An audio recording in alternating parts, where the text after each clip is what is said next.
purpose of Freethought Forum is to be vigilant to the encroachment of religion into government and to educate the general public as to what a freethinker is.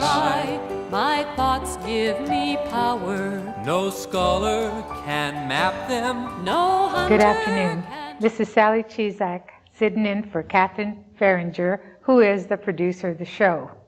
And I really want to thank her for giving me the opportunity to be here today with Layla Zamora. She is a student at San Antonio College. She has graduated now and is going on to UTSA. She's very active in the campus free thought movement, and we hope that she will continue that when she gets to UTSA.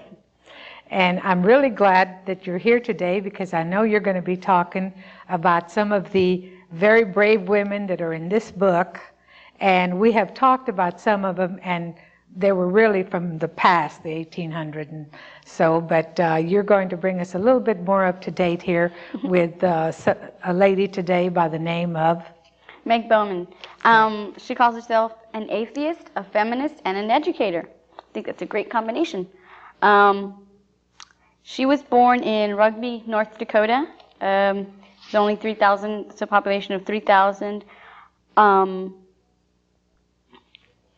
She left North Dakota during high school to attend a girls' boarding school in Illinois. She seems pretty active. She attended college in Arizona. She became active with the Progressive Party in 1948. She married a man by the name of Richard Samuel Turner. They had 3 sons together, and then later they divorced. She earned her Bachelor of Arts degree from Colorado College. She married again and moved to Northern California, and she taught innovative classes in sociology on the junior college and university level. She earned a PhD in 1985, much later, but we should congratulate her for that because, imagine having like 3 little kids and, being your second marriage or things are kind of rough and then you go back to school. It's very admirable. Very. She's got a lot done.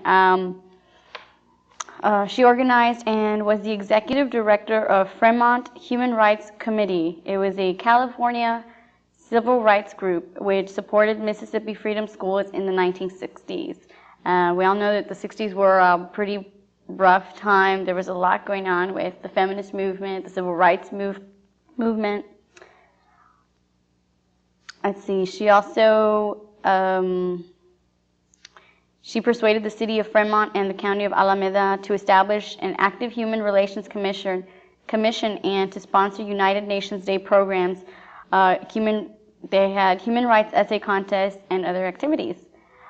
She participated regularly in area civil rights and peace marches. She became president of Fremont Unitarian Fellowship in the 60s, and she's been active in the chapter of National Organization for Women. She's also the co-chair of the Feminist Caucus of the American Humanist Association.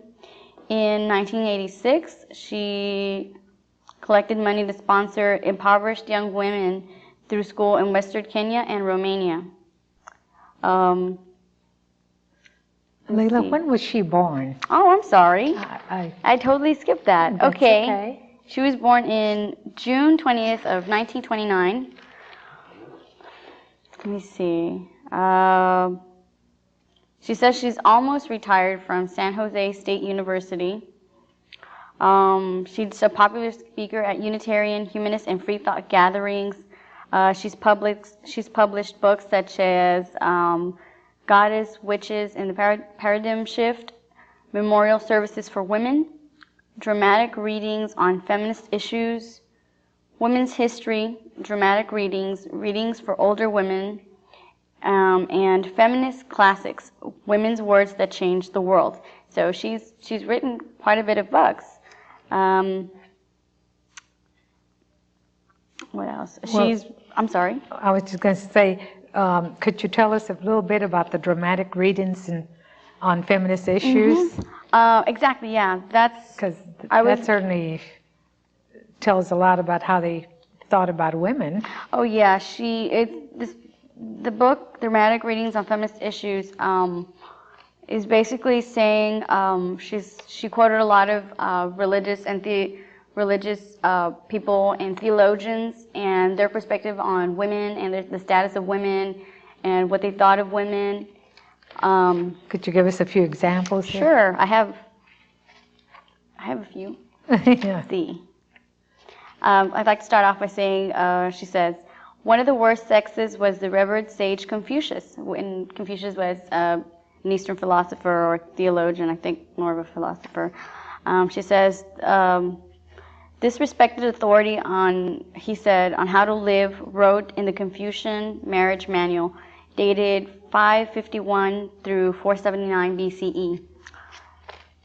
The worst infirmities that affect the female are indocility, discontent, slander, jealousy, and silliness.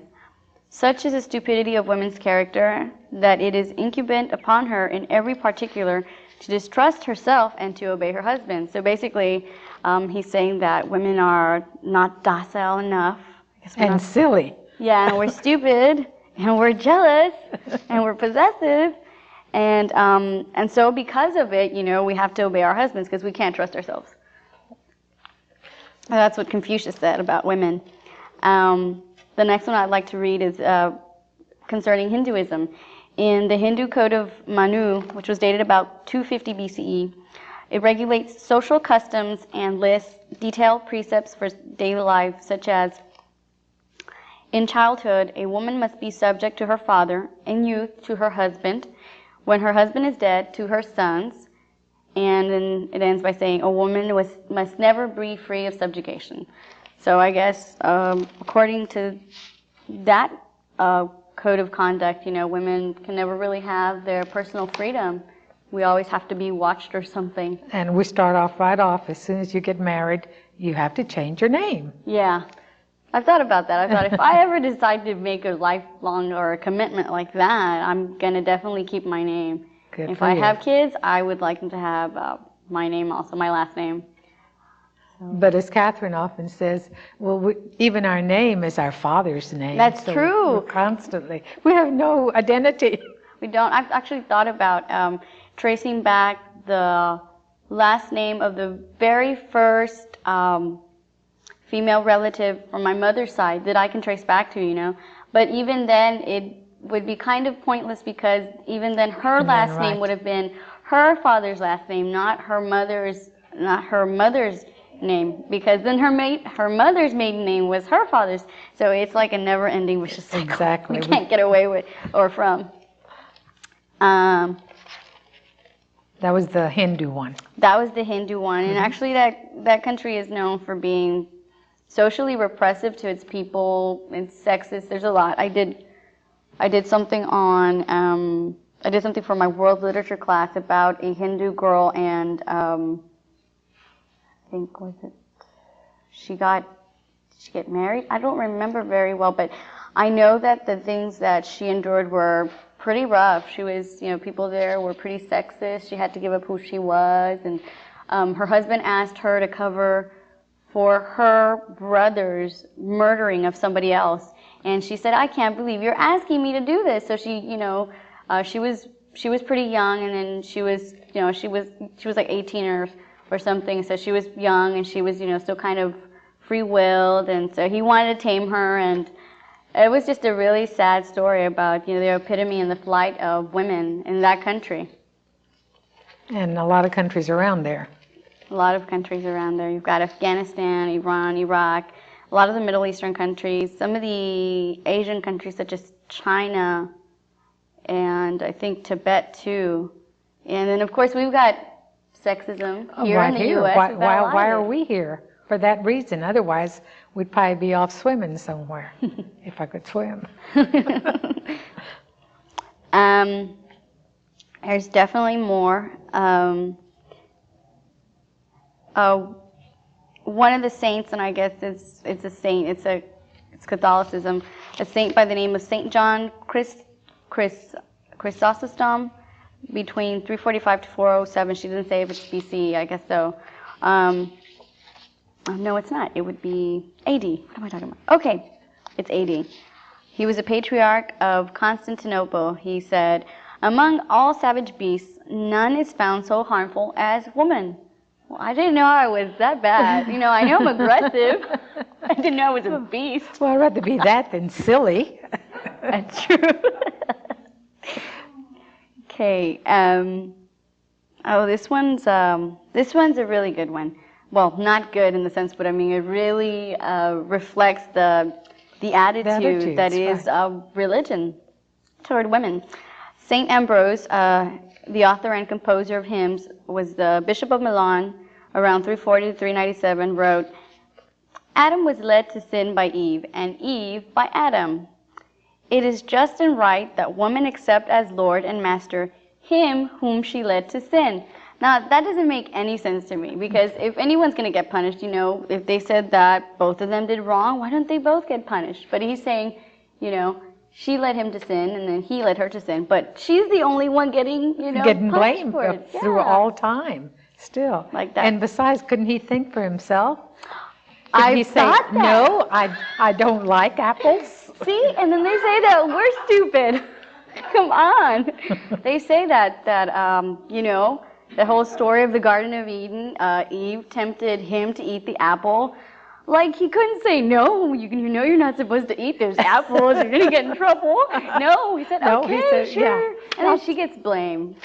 So Of Eve really course. was framed. It's like that saying.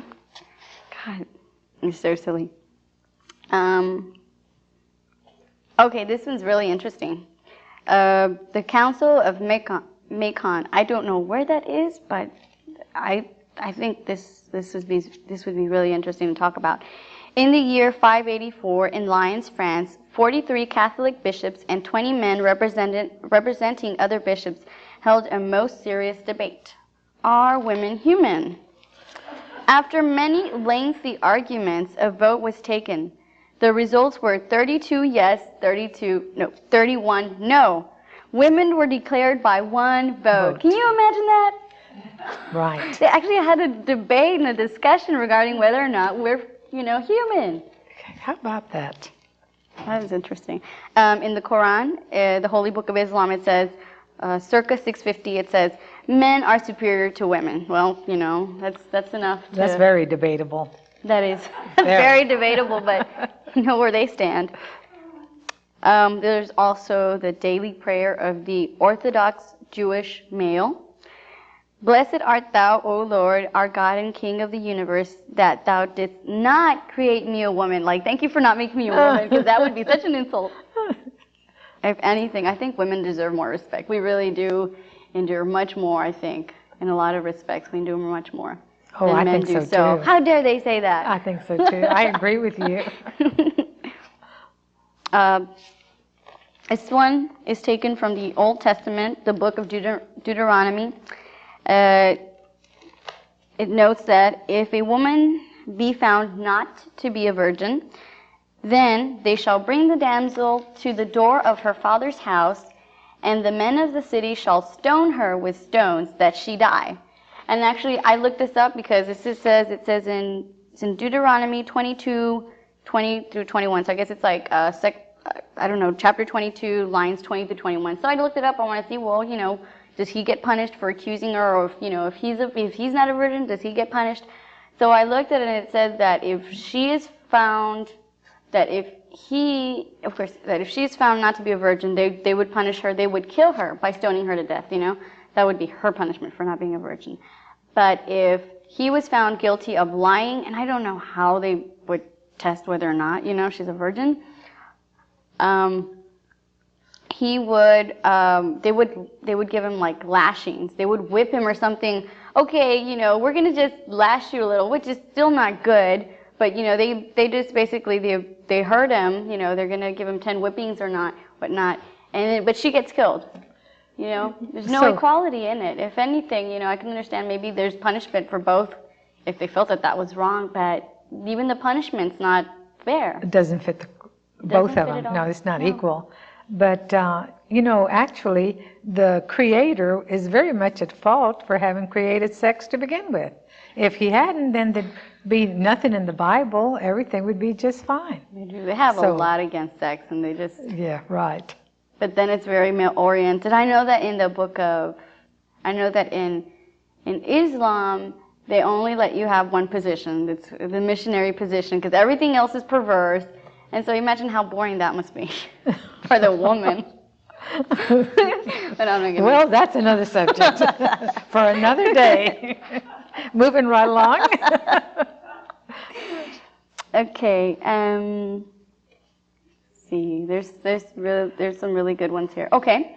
In the New Testament, in 1 Corinthians 2:7-9, I really couldn't figure out how to find that one. That numbering system there, that's just too difficult for me. I'm sorry. But it says, man is the image of God, whereas woman reflects the glory of man.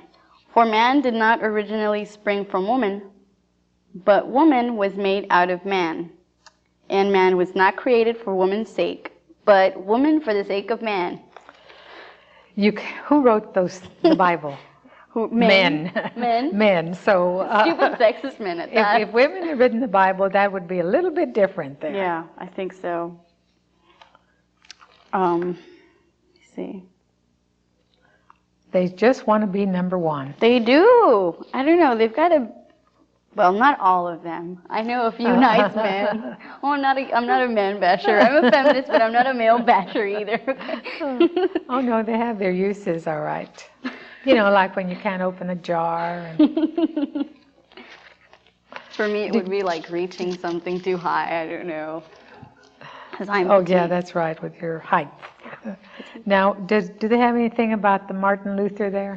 Yes. That was a good one. This one's a really good one. Okay, the renowned Protestant clergyman Martin Luther said, if a woman grows weary and at last dies from childbearing, it matters not. Let her die from bearing. She is there to do it. Well. Yeah. I tell you, if I became anything, it wouldn't be Lutheran. That's very sexist. And that was supposed to be progressing from Catholicism. Right. It was just as bad. Exactly. I even talked to my little brother about that. And he was shocked. He was like, oh my goodness, that means that our mothers, that it's okay for our moms to die when when they're having us. And, he was like, that would be horrible if that happened to my mom. So if my 10-year-old brother can, rationalize that that's not right, I'd wonder why it's just insensitivity. They don't think about it. It's just that, it's just pounded in your head and you don't think. It's just like the Pledge of Allegiance. You just say it. Yeah, just and reciting stuff. You don't stop to think what you're saying. They don't really think about the meaning. Otherwise, there'd be no women in religion. That's true. It's true. I'm still surprised that so many women are in it, and it seems like a lot of the times that they make up a majority. I've heard that a lot of the churchgoers, a majority of them are women. And you wonder if they've ever heard any of the sexist things. They hear about all the nice, sugar-coated fruity stuff. Yeah, well, you're a Catholic, and I was born, I wasn't born a Catholic, but I was baptized Catholic. I was baptized Catholic too. And so they only teach you bits and parts what they want. It's true. And if you read the Bible yourself, then you're going to see all these other glaring things that are not, favorable towards women. Yeah, very repelling. I think I have a few more.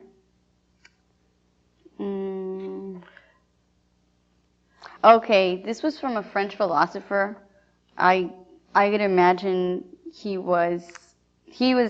very sexist comment, but I don't know if he was a religious man or not, but this has to do with a lot of the mindset that is prevalent in our society. Well, not so much now, because women have gained so much more independence and freedom and self-respect and, education and a lot of stuff. Anyway, Jean-Jacques Rousseau said between 1712 to 1778, he said, the whole education of women ought to be relative to men, to please them, to be useful to them, to make life sweet and agreeable to them. Well, I'm sorry, I don't live that way. I got better things to do. That one just makes my stomach turn. Even in death, the Islam, when the man goes to paradise, he's waited on by handmaidens. Now, who do you suppose they are? their wives or? Yeah, women, whatever, you know. But and so I did ask this man that was Iranian. He runs a copy shop close to where I live, and he has this picture on the wall. And I says, well, where is her paradise? Exactly. And he says, oh, but he was a very holy man, so you know she should be glad sure, to be whatever. waiting on him. Yeah, so that's the attitude. It's not going to change. We never get a break. Yeah, it's not going to change anytime soon. No.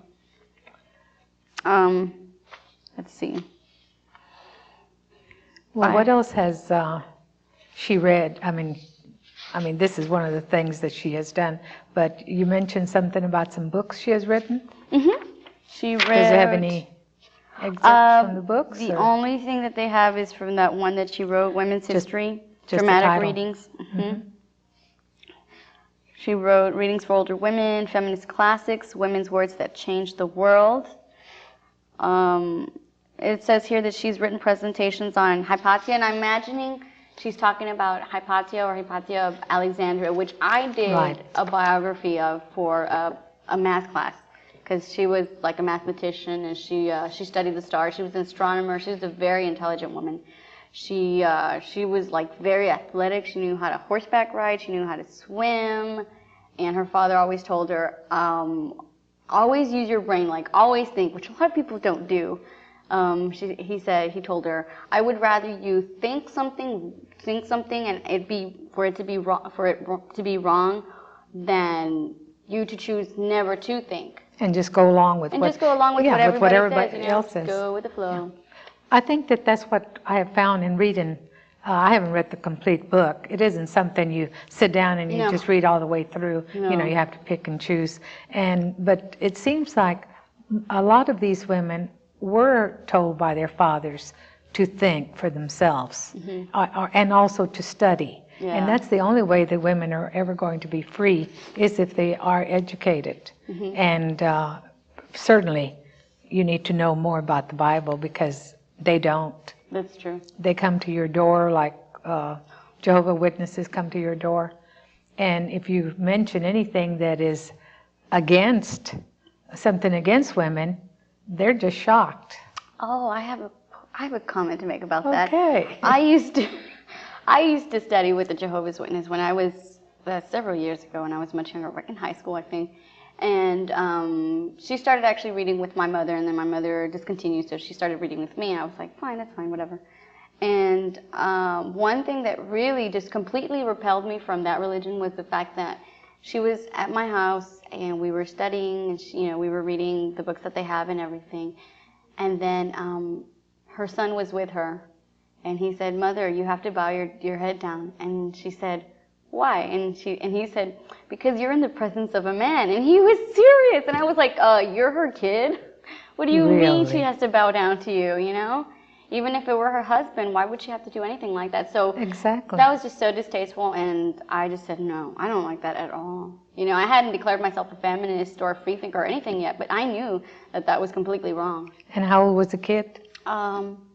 He might have been like 13 or 14. He was a teenager. Oh, my goodness. But I'm sure my mother would have slapped my brothers if they said anything like that. Bow down, right. No way. Yeah. I don't know a whole lot about that religion, but it seems pretty strict. It is. And then they always approach people when they're not always, but they approach people when they're alone. It's kind of scary. You're like, no, just because I'm alone doesn't mean, you know. You mean when they come to your door? Yeah, I haven't had anybody come to my door for a while. I was approached about a month ago when I was waiting for my bus, and I said, I'm sorry, I'm not interested. I'm not religious. I'm a free thinker. And I said, I used to study with someone that was a Jehovah's Witness. And then she asked, oh, was it a relative? And I said, no, it wasn't a relative. It was just, they thought perhaps there was a family conflict or something. But it was just the fact that I didn't like it. But even when you say I'm a free thinker, they all think they're free thinkers. They do. They say, oh yeah, I'm a free thinker too. And then they're not. Then you say, well, then you're not with any particular religion? Oh yes, I'm a Methodist or whatever. But they all think they're free thinkers. They do. Yeah. So I tell them I'm atheist. And they say, well, they always want to know what happened in your life to change you, to make you this way. And I said, well, I just begin to think. That's good. Yeah. They don't ever really do that for themselves, it doesn't seem. I think they always think that there has to have been a catastrophe or some type of, that you've gone through depression and you think life is so horrible and dreary for you to just say, I don't want any part of religion. I don't want to be religious. I'm a freethinker, or I'm an atheist, I'm agnostic, or whatever, we choose to be. They think it has to have had some kind of negative element that caused you to... Some disappointment in your life that caused you to turn away from the face of God. But if you read the Bible, it's very easy to turn away from the face of God. He's mean. He is. He'll get after you. You can't think Kill of you. another. He will. He'll come after you. He'll kill you. He will. He's a vengeful, self-centered, conceited. Egotistical, bad personality. Oh, just not all the the kind traits that I don't like in a man. And then you wonder why he doesn't have a wife. Well, or a girlfriend. Who wants to put up with somebody like that? I don't think even Jesus Christ had a girlfriend. No. And he at least had a body. That's true. The Last Temptation was a really interesting movie. Did you ever see it? No, I didn't. I always wanted to, but I never did. They used to say that Mary Magdalene, which was one of his followers, that I guess that they were kind of in love, but then they never really wanted to elaborate on it because, Jesus was not supposed to have any kind of affair or relationship with a woman, and he wasn't supposed to have sex or anything like that because he was so holy. But in this movie, it's really interesting because they end up getting married, and I think it came out in the 70s, and there were a lot of Catholics that protested against that because they said, no, how horrible, Jesus never did that. And it was a really interesting movie. People should see it. Well, and there's still, like the priests are supposed to be holy, and there's just so much of pedophiles and child molestation. And gays in the profession, and then they just cover it up, send them somewhere else where they can molest again. So they're not holy, not in the least. They're human, and they exactly. need, that's it. They're human. I guess they need sex, but not with a child. And I guess they're repressed, and they're told you can't be that way, or you can't act a certain way, and it's just not a life because it's not worth living. Right. We don't have a whole lot of time left, but I do want to touch a little bit on the next one that you're going to be doing. And could you tell us which one you have chosen from this wonderful book, which I recommend highly to anybody that wants to read about facts? Okay. Meg Bowman. Well, no, you're through with Meg. Do you have anything else to add about her? Well, yeah, I can quote one more thing that she said that was really interesting. She said that a person by the name of Dr. C.W. Shedd, which is a Presbyterian minister in Houston, Texas, I can assume he's a man, right?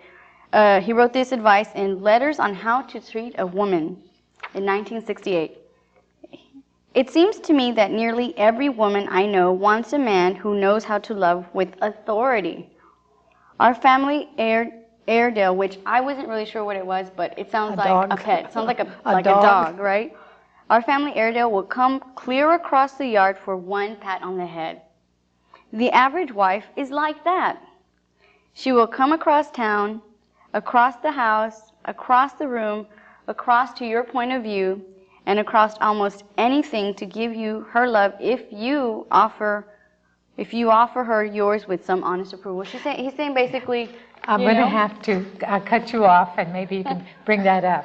But this has been Freethought Forum, and we hope you join us again. Thank you for being here, Layla. Thank you for having me. I think as I please, and this gives me pleasure. My conscience decrees, this right I must treasure. My thoughts will not cater to duke or dictator. No